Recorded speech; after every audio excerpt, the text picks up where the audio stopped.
Hi everybody, welcome back to my channel and welcome back to another review of Love and Marriage Huntsville, Season 2, Episode 7, Soft Open, Hard Shade. So this episode was not that thrilling, so this review will be even less thrilling. We start off with Mel and Tisha, Melody and Letitia. So it starts off where it ended last week at the birthday party, where Tisha and Melody are having a one-on-one conversation, and they're going back and forth with their usual stuff. And there was a statement that was made. There was a statement that Melody claimed Tisha had made. I don't even remember what that statement was. I didn't even write it down in my notes because it really doesn't matter. So Melody accused Tisha of saying something. I have no idea what. Tisha denied it. And so they bring in Kimmy to be the deciding factor on whether or not the comment was made. Whatever comment it was offensive to Mel. And it was Mel trying to prove, I guess, how mean girl Tisha can also be. So, because Tisha is always accusing Melody of being the mean girl. So they bring in Kimmy and they ask Kimmy, did Tisha say this particular statement at whatever event? And Kimmy says she didn't remember, so that was completely pointless. But anyway, so they just make a decision to just be cordial with each other. Of course, they don't have to be best friends, blah, blah, blah. But when they see each other, they will be cordial. Well, let's see. So then we go to Melody and Martell. They're meeting at their office, and Melody comes in, and she's super, super duper busy, and she starts talking about all the stuff that she's doing, all the stuff that she's involved with. And Martell is like, okay, all that stuff that you're doing, it's not bringing in any money, and we need to concentrate on projects that is going to generate some type of revenue for Holt and Holt. And Melody says that this is an investment. That's what you do when you're an entrepreneur. You invest in things so that you can see a huge return at the end. Okay, fine. So then the discussion comes up of hiring a nanny. Neither one of them wants to do it because they are both claiming that they're busier than the other. They're out busying each other. And Martell wants Melody to do it. Melody wants Martell to do it. I don't know. I don't really care. Whatever. So I guess that was still up in the air on who was going to do the hiring and all of that of the nanny, because they said that they really do need a nanny because they're both so busy. And then Melody talks about the play that she's in, and she tells Martell, oh, I didn't even tell you what the play was about. So the play is about the first lady of the church. Her husband, who is the pastor, has an affair on her, and the affair goes viral, or it's all over the internet. And Martell is kind of looking at her side eye because it's very similar to what they went through in real life. And so, that was funny. Then we go to Kimmy and Maurice. So Kimmy and Maurice are talking about Monster.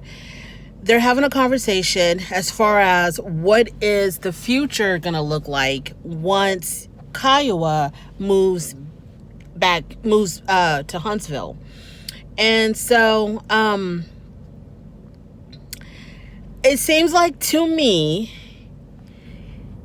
I don't know, I guess because Kimmy knows that Monster is going to be her full-time responsibility, and Kimmy's at that point in her life, her own son is now grown, and Maurice is going to be, I guess, busy with the bar and I guess starting his law practice or whatever he's trying to do with that.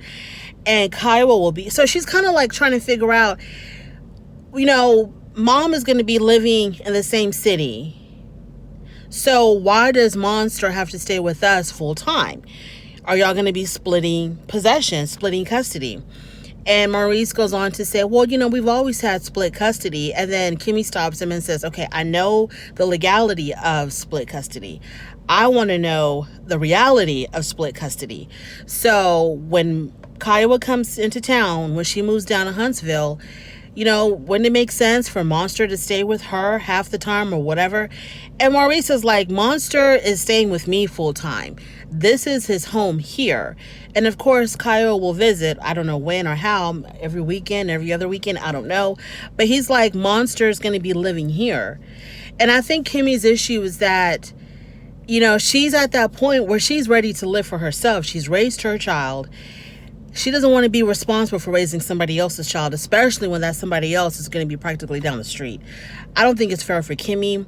And, Maurice is going to continue to be busy. I don't think he's going to slow down at all because his son is going to be living with him full time. Maurice is going to expect Kimmy to pick up the slack, wherever he falls short. I don't think Maurice has any intention of Kiowa taking Monster to go live with her for any period of time other than just to go visit his mother. He says that it's his responsibility now to turn his boy into a man, and so Monster is going to remain in their home. And I just don't think, and then he also said that, this is not even open for discussion. I've made up my mind. I'm making the decision on this, and this is just how it's going to be. And I'm just like, wow, Maurice.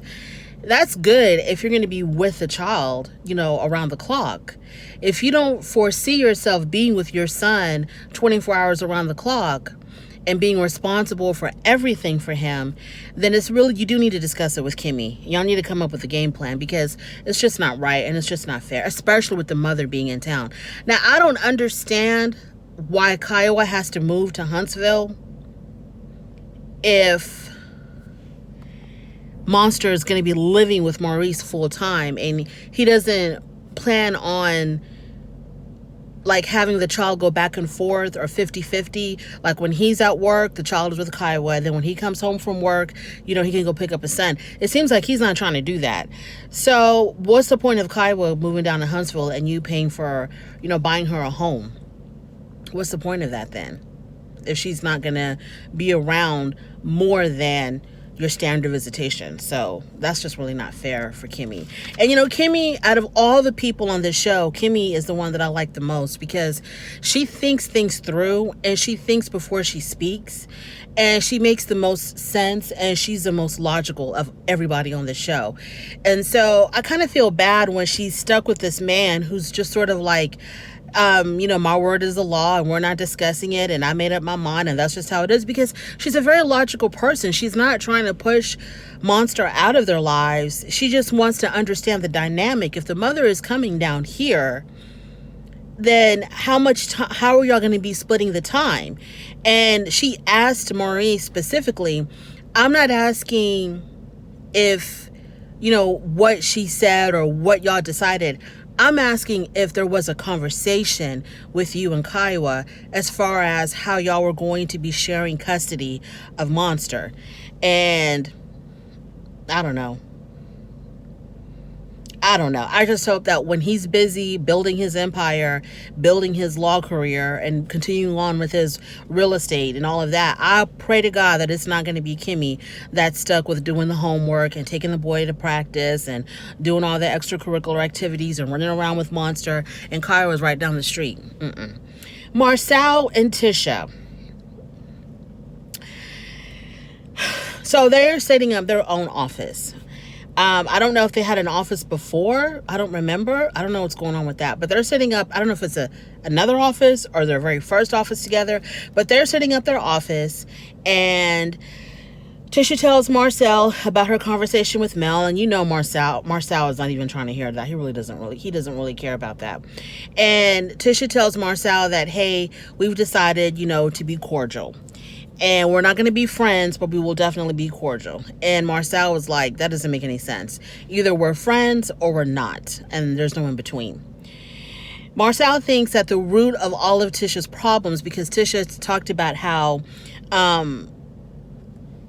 Kimmy and Miss Wanda had an exchange of words, and Miss Wanda's not happy with Kimmy because Miss Wanda believes that Kimmy is playing both sides. And also, we all know the situation between Miss Wanda and Mel. So Marcel tells his wife, it seems like the root of all your problems is Miss Wanda. And because she's causing a lot of problems in your life. She's, not helping the situation, but making the situation worse between you and Mel. Now she's causing a problem between you and Kimmy. So what are you going to do about Miss Wanda? And Tisha is just like Candy from the Real Housewives of Atlanta. Oh, that's my mama, and I'm not going to say nothing, and she just has my best interest at heart, and blah, blah, blah, blah. And so then Marcel says, well, I hope that you give me the same leniency that you give Miss Wanda, because Miss Wanda is giving you a whole lot of issues and a whole lot of problems that you're not even willing to take care of. So I hope you give me the same type of leniency that you give to Miss Wanda. And then, so while they're having this conversation, guess who should arrive? Destiny. So Destiny comes in because she had a meeting with Marcel. Destiny is building a salon slash beauty supply store. And she's, I guess, going around trying to get different bids or whatever. So she goes to Marcel and she has a meeting with him. And when she arrives at the meeting, she thought she was meeting with Marcel, but Tisha was there. And the way that this office was set up, Destiny sat down, and across from Destiny was Tisha, and Marcel was standing up. And so Destiny was kind of confused about that because she didn't know Tisha was going to be there, and she thought she was having a meeting with Marcel. So then Tisha does end up excusing herself, and then Marcel sits down, and so they're talking about whatever. They're talking about business, and Tisha's in the background running around getting her man coffee or whatever. And then while they're having their meeting, talking business, Tisha kept interrupting with some, lame questions. This whole scene was so staged to me. It had no authenticity. I don't think in real life Tisha would be asking Destiny dumb questions while her husband is trying to conduct a meeting with a potential client. Because she was asking questions like, oh, where did you come up with the name of your salon? And I mean, just some dumb, just interrupting for no reason. And it just seemed really staged and fake and phony, that whole scene. Because I don't think anybody would do that in real life, interrupt their husband's meeting like that. So I didn't understand that. I guess it's just to kind of lay the foundation for the drama that's going to go on probably between Destiny and Tisha. So what else happened in that scene? So Destiny has a specific date of when she wants her salon done. She wants it to be completed by her birthday. And, of course, how it is. I don't know. I don't think that's going to happen. And Marcel, I don't think he told her yes or no. He's just taking it all in. So now we're at the soft launch for Destiny's hair salon. Everybody arrives. All three girls meet up. Tisha, Kimmy, and Melody. They're in there talking, and Tisha brings up that she's going to have an event called The Power of Marriage. Now, while she's talking to Kimmy and Melody about this. And she invites Kimmy to be on the panel because Melody was asking Tisha, well, who's going to be on the panel? Who's going to be on the panel? I don't know if Melody realistically expected Tisha was going to invite her to be on the panel, because that's not going to happen. But she kept on asking her who's going to be on the panel. And then, Tisha didn't want to give too much information, but she ends up inviting Kimmy to be on the panel. And I guess, I don't know if I don't think Melody cared enough to feel snubbed by that. And this also proves to me once again that Tisha is trying to be like Melody, because when this show started, Tisha was the housewife. Melody was the go-getter, the entrepreneur, the businesswoman, speaking engagements, going around collecting awards everywhere, hosting events, all this stuff. And so it's kind of, more than coincidental that now Tisha is having speaking engagements and talking about marriage. It's just like she couldn't find nothing else. She had no one else to copy but Melody.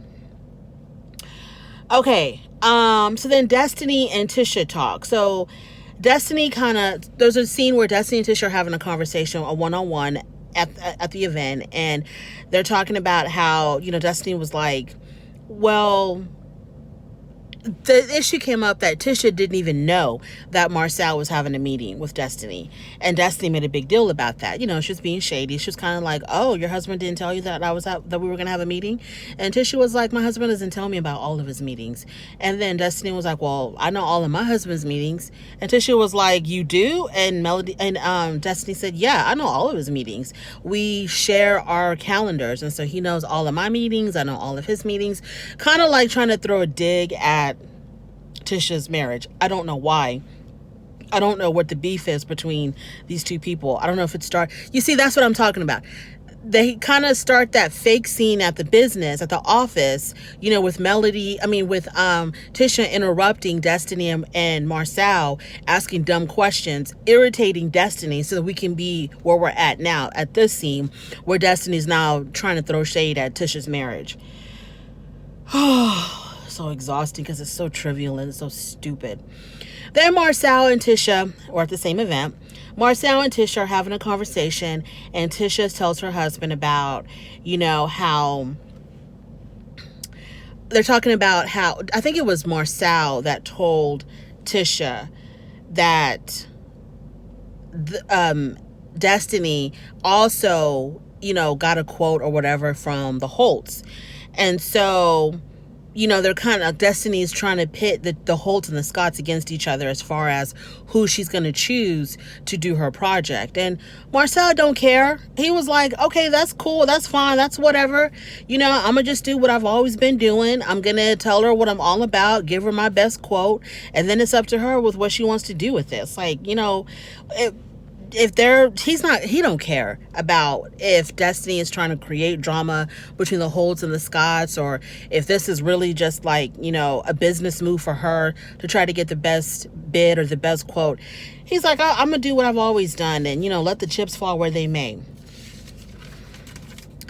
And I think that was the end of that. It was a real nothing episode. Now, I don't have any kind of conclusion about this episode because it was so blasé. I am boring myself just talking about this episode. I don't really care about the bidding or whatever between the Holtz and the Scotts and who Destiny's going to choose. It really doesn't matter. It's going to take, eon years for this thing to get built anyway. And you know what? Actually, the way Destiny is, I wouldn't want her to choose me anyway, because it seems like if things don't get done her way on her time, like she's seems like someone's going to be a real problem. And her husband, I don't care too much for him either. LeBaric, I don't care too much for him either. Destiny's a very pretty girl, but it seems like she could be a little bit problematic, and I don't know why anybody would want to get involved with that. And even though they may not be friends like that, they're all kind of like associates with one another. Excuse me. And I don't know if I would want to do business with someone that I kind of had, somewhat of a personal relationship with. I don't think I would want to do that. So whatever. I don't know what's going on in Huntsville. Maybe these are the only contractors in town. But that's my little review of Love and Marriage Huntsville. I don't think there's anything else to add. I'm just rambling now. Anything else that really stuck out to me of any kind of significance other than, Tisha was wearing that black lipstick. I didn't like it. I didn't like it at all. Even at the bowling birthday party, she had on all black and that black lipstick. It was just so severe. And then at the soft launch, she had that black lipstick again. I didn't like it at all. I don't think I have anything else to say. Yeah, that's it. Hopefully next week's episode will be a little bit more interesting. But I'll see you then. Bye.